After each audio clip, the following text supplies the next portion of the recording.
Mbote, Mbolo, Uvumo, Otep, Sanou, Meyega. Voilà, Raelas aujourd'hui. Nous savons comment il est tellement rare dans ce pays et nous, nous sommes reconnaissants. Voilà, aujourd'hui je voudrais nous parler sur le manger.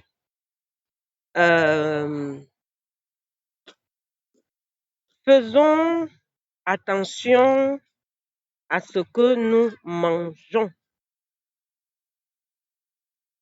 Les Arabes appellent ça chez eux halal. Ils mangent halal. Les Arabes mangent halal. Les Juifs vont manger kasher. Ça veut dire qu'ils contrôlent ce que eux ils mangent. Et chez moi également, excusez-moi, je cherche la bonne position pour ne pas avoir le soleil.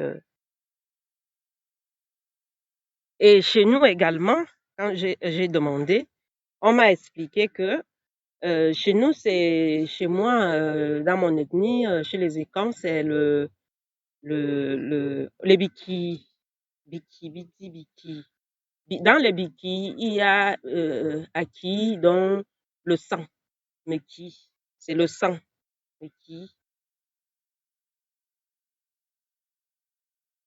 Cela signifie quoi? Que tout ce que nous mangeons entre dans le sang, entre en nous, prend possession de nous. Je ne sais pas, dans vos autres langues, peut-être que vous avez les noms, mais chez moi, les biki, là, ne s'appliquent pas seulement à la nourriture. Ça ne s'applique pas seulement à la nourriture. Ça s'applique à beaucoup de choses, à beaucoup de choses. Donc, biki, les interdits, en fait, c'est ça, les interdits. Et ces interdits-là ont une particularité, c'est que si tu ne les respectes pas, tu as des problèmes, tu as des soucis. Et je viens d'apprendre, je l'ai appris la semaine dernière, que, et je le voyais quand j'étais plus jeune, quand un ancien allait voir son frère,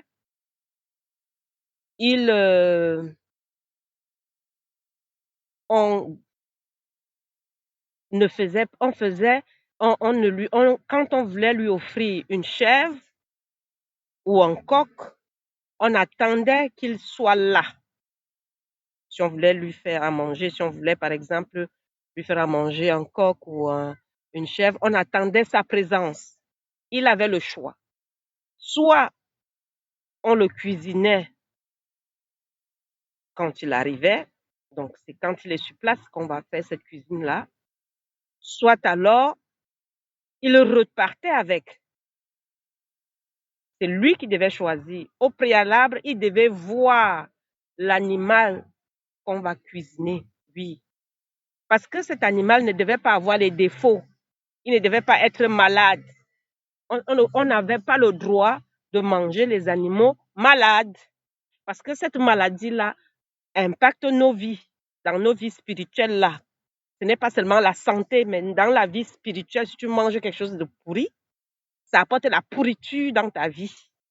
Ah ça, moi je ne savais pas que c'était sérieux à ce point. Donc, il était interdit de préparer ou de manger, de cuisiner un animal malade. Ben oui, interdit de cuisiner un animal malade, qui est en fin de vie, qui est souffrant, qui est certain, même aller jusqu'à ne pas manger, par exemple, une chèvre qui est paralysée, qui a des défauts. Non, parce qu'on avait peur de l'impact que ça allait avoir dans nos vies. Je parle des problèmes. Donc, tu vas être là, on t'a donné toutes les recettes qu'il faut. Oh, tu mélanges ceci, tu vas te laver, ça va résoudre tel problème. Oh, tu peux mélanger tel avec tel, ça va résoudre tel problème. Tu as essayé, tu as tout fait et puis rien.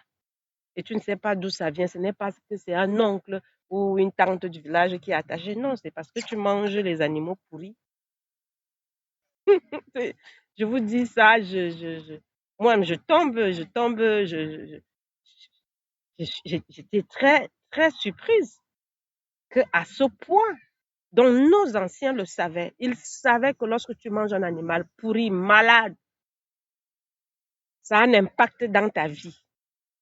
Et au jour d'aujourd'hui, selon la science des locaux, là, on sait que tous ces animaux pourris que nous mangeons nous apportent déjà la maladie physique au niveau du corps physique.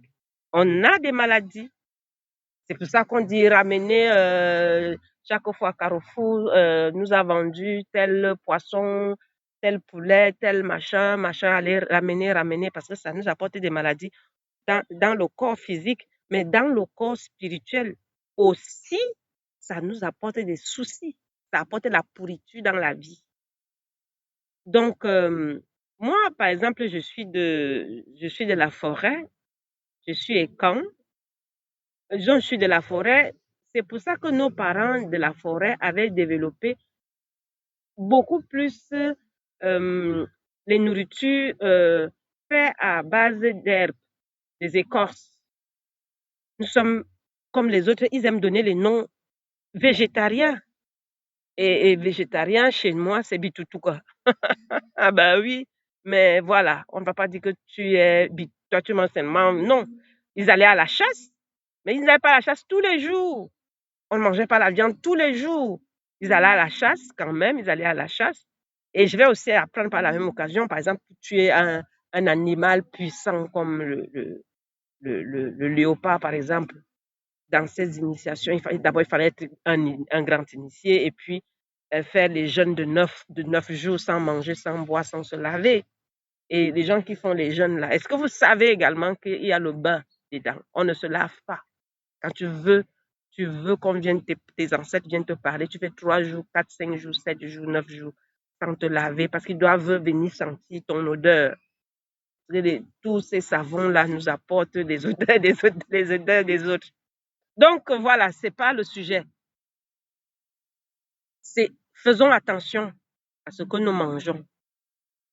Et nous allons remarquer que la plupart des gens qui aiment bien manger dans les restaurants là, je ne veux pas faire la publicité de ces restaurants. On sait là où ils poussent, dans les quartiers pauvres, là où il y a beaucoup plus de noirs. Et quand tu arrives dans ces restaurants, ce n'est que des noirs, les noirs, les noirs. Et c'est dans les quartiers noirs. Et on va manger la malbouffe. On ne sait pas comment les animaux là sont même élevés. On ne sait pas. Une fois, on nous a montré à la télé, il y en avait qui avaient 6 ailes, qui avaient 8 pattes, ainsi. On ne sait pas. On ne sait pas. Il est même encore préférable d'aller de dépenser un peu plus et d'aller chez le fermier. Oui, d'aller chez le fermier et d'acheter frais, quoi. Mhm. Tu es au moins sûr de l'authenticité de l'animal. Parce que cette malbouffe-là nous apporte les problèmes dans la vie. Nous sommes ici, nous sommes en combat ici, nous sommes dans un combat, nous sommes nous sommes venus accomplir des missions sur Terre. Nous avons besoin de la bonne santé pour le faire. Il faut au moins cette bonne santé-là. Donc voilà, faisons attention. Contrôlons ce que nous mangeons. Contrôlons ce qui entre dans notre corps. Oui, tout le monde va mourir un jour, mais avant de mourir, je meurs de quoi? Je meurs comment? Si je vais mourir d'une longue maladie qui va tellement m'humilier ou je me sens... Non, contrôlons ce que nous mangeons. Privilégions les légumes, privilégions tous ceux qui ont les moyens, hein. Quand tu as un peu plus, si c'est possible de manger bio, si c'est possible, mangeons africain, mangeons la nourriture de chez nous. Si tu ne sais pas, il y a tellement de recettes de nourriture dans YouTube hein, que les gens font pour manger. Faisons attention et apprenons nos enfants à manger africain. C'est mieux. On peut privilégier aussi le poisson. Même parfois, on va aller acheter un poisson qui est pourri là. C'est pourri, ma soeur, jette. Tu ne manges pas ça. Parce que tu ne sais pas ce que ça apporte. Si tu allais au marché, tu fais très attention à ton panier. Voilà.